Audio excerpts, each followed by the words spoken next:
reaching out to prospects successfully.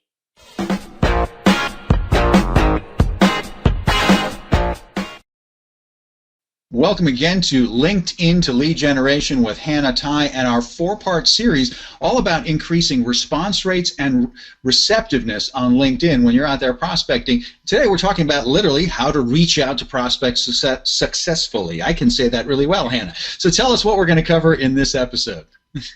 Well, today we're going to talk about doing your homework, right? And creating, as Chris says, creating that environment for success.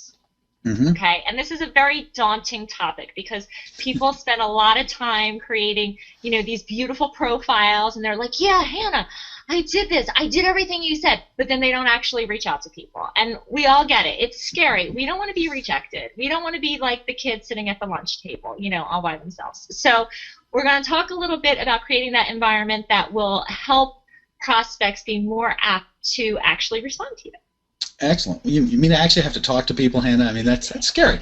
Well, and as we prep for the show here, you gave me the 3 keys to success that we're going to give people to help do that, so I'll just give the quick rundown. Personalizing the message, how to respond to that awesome, random, awkward, I would like to add you to my network, and then finally, how to decide, whether someone, really is a good fit for that connection and the network you're trying to build on LinkedIn. So let's take that from the top. I mean, personalize the message. What do we need to do there? Make this less scary for me, Hannah, so that when I reach out to people, I know what I'm doing. Sure. So obviously, we don't want to be the creepers who are sending that, I want to add you to my LinkedIn network, because it doesn't say anything. Right? So before you actually reach out to a prospect, you want to really look at, either, number one, do you have a common connection that can connect the two of you that you can reference in some way? Number two, what is in their profile that makes you want to connect to them? So let's be real. I mean, is this person really going to be beneficial? Do you have something that can actually help them genuinely, not just for you to make a sale, but that you can help them in their career? Okay. And number three, is there something interesting? Did you guys go to the same college? Do you guys both, love the SPCA, or, you support, specific other volunteer opportunities, or maybe you both love to ski or snowboard, or, any of those things. So you want to do your homework before you reach out to that prospect. So I should actually look at their profile, right, Hannah? You should always look at their profile before. Maybe I should even click through and check out their website, right? Yes, exactly, and then speak to those points when you reach out to them. Yeah. Well, the funny thing is, Hannah, that it actually makes it easier. I think people actually make it hard on themselves by not doing exactly what you did, because what you're recommending they do. Because when you look at their profile and you look at their website and you look at how you could personalize your message, it's an easier message to write. It's a more comfortable message to write than just pitching somebody randomly, right? So exactly. And if they don't respond to you, then that's okay. But if you take the time, most times, all the other LinkedIn experts who are much smarter than me will say to you, they've all said, listen, I don't know what the statistic is, but if you take that time to create a message that's personal, most people will respond, because 85%, which is not the exact statistic, but whatever, will actually, just send that blanket obnoxious message. So they're going to be much more apt to want to respond and open up that dialogue. Right, because it's personal, and when somebody reaches out to me personally, I have a normal human reflex to want to reciprocate and be polite back. So, all right, excellent stuff. So obviously, personalize your message by spending a little bit of time checking out their profile at least, and maybe even doing a little more homework than that. You actually make your own life easier and increase the odds that you're going to get a response for the trouble that you're going through. All right, let's move on to point number 2, Hannah. So you do get those just random clicks of the lazy person who says, I would like you to add you to my network, right? I mean, so what do you do with that? Right. So, take a look at that, because I never shut the door completely on somebody. You know, if they did take the time to actually look at my profile, which I can typically see. So Right. if they have actually, you know, done that, I have premium. You know, then I am much more apt to actually engage them back. So you can then just go ahead and, you know, write back and say, hey, thanks so much for reaching out. Appreciate it. You know, can you let me know why you reached out to me? Just ask them. I mean, it's not going to hurt. You know, they're reaching out to you, and if they don't have a reason or they don't get back to you, they're not going to be of any value. Right. So ask the question. Be bold. Do it.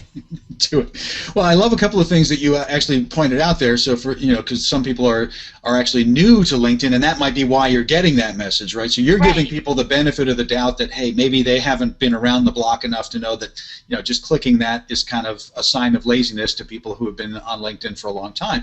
But you also pointed out, because you're a premium user, and a lot of people are, that they know whether you know whether I've looked at your profile before I click that button, and I'm guessing you're not all that enthusiastic about responding if you just got that message and they didn't look at your profile, right? Because that's that creepy, spammy kind of person who's connecting to everyone randomly. So why should you waste your time responding? But I like the fact that you're at least open to the fact that that message came, but they did make the effort, so you're maybe willing to make the effort back to kind of check out their profile and see if they're worthy of your response. Right, exactly. And that goes into that next thing, the next, oh, I'm taking over your job. That's awesome, Hannah. I'm really taking control did today. The segue. What is going on with me? It's awesome when you do my job. I'm a lazy person at heart. So, yeah, let's go into, you know, how do you make that decision as to whether you're going to bring them into your inner circle? Right. So you want to think about also strategically, you know, is this someone who works in an industry that I can help? Are they in a location that actually I do business in? So, you know, sometimes I get people from Germany or England or, you know, whatever. I mean, would I maybe consider doing that? Yeah, but really not. How's your German, Hannah? Yeah. So, and since I hate flying, it might be a little difficult, but whatever. But I would maybe make an exception if it was Italy or something. But anyway, you know, did they fill out their profile professionally? So in other words, if they don't have, you know, their profile picture and they have like nothing on there and they're just randomly connecting to me, again, that's another thing that, you know, will factor into my consideration as to whether or not I will respond to the request and say, hey, thank you so much for reaching out. I really like to have, you know, more about a valuable relationship with, you know, my LinkedIn contacts. Can you tell me, you know, maybe how I can help you or what, you know, made you reach out?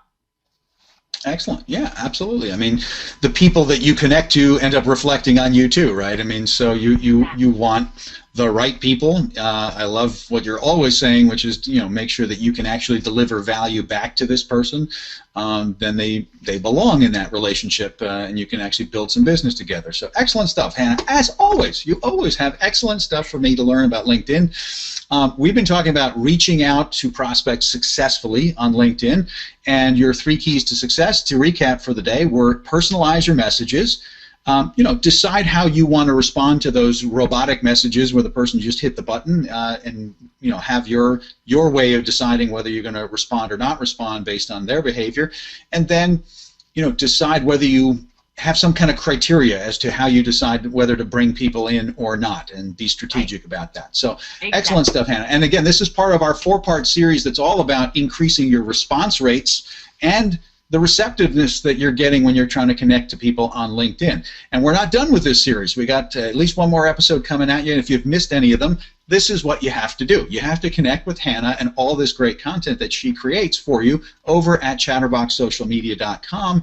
And if you're looking for help doing this stuff, you definitely have to connect with Hannah, because she has great, you know, coaching and consulting to give you about this stuff. So go over to Chatterbox Social Media right now. Make sure you're on the mailing list. Make sure you're getting these things. If you need to beef up your profile, there's lots of other segments we've done on all different parts of your profile that you can dig into and get some great advice from Hannah. So Hannah, until we wrap up our series with our next episode, I'm going to sign off and say thank you for this one. I'm going to be reaching out much more successfully. Thanks, Mark.